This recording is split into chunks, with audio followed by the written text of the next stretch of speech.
Ensinamentos básicos a respeito de Cristo: arrependimento, fé em Deus, batismo, imposição de mãos, ressurreição dos mortos e julgamento eterno. Imposição de mãos. Jesus colocava a mão sobre os enfermos e todos eram curados, qualquer que fosse a doença. Tocou no leproso e o curou. Tocou na mão da sogra de Pedro e a febre a deixou. Jairo foi a Jesus crendo que se ele tocasse em sua filha morta, ela ressuscitaria. E de fato ele a tomou pela mão e ela ressuscitou. Crianças foram trazidas a Jesus para que ele pusesse as mãos sobre elas. Ele impôs as mãos e as abençoou. Um homem surdo e gago foi trazido para que Jesus lhe pusesse as mãos. Jesus tocou no ouvido e na língua dele, e foi curado no mesmo instante. Trouxeram um cego e pediram para que Jesus lhe tocasse. Ele pôs as mãos sobre o cego e depois sobre os seus olhos, e ele passou a ver com nitidez. Jesus tomou o menino endemoniado pelas mãos, o levantou e ele foi liberto.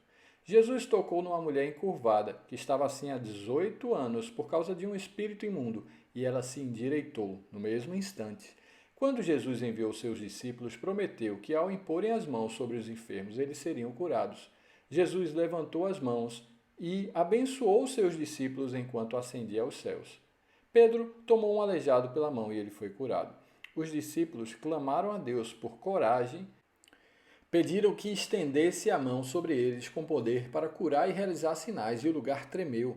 Muitos sinais e prodígios eram feitos pelas mãos dos apóstolos. Ananias impôs as mãos sobre Paulo e ele voltou a enxergar. Paulo impôs as mãos sobre a cabeça do pai de Públio, em Malta, e o curou, e os demais enfermos da ilha vieram e foram curados. Quando Pedro impôs as mãos sobre os samaritanos que haviam sido batizados, eles receberam o Espírito Santo. Paulo batizou os discípulos de Éfeso, que nem tinham ouvido falar sobre o Espírito Santo. E ao impor as mãos sobre eles, o Espírito Santo veio, falaram em línguas e profetizaram. 7 homens foram consagrados ao serviço pela imposição de mãos dos apóstolos. Timóteo recebeu o dom mediante profecia e imposição das mãos do presbitério, incluindo o próprio Paulo. Essa imposição de mãos não deve ser feita precipitadamente. A imposição de mãos faz parte do ensino básico.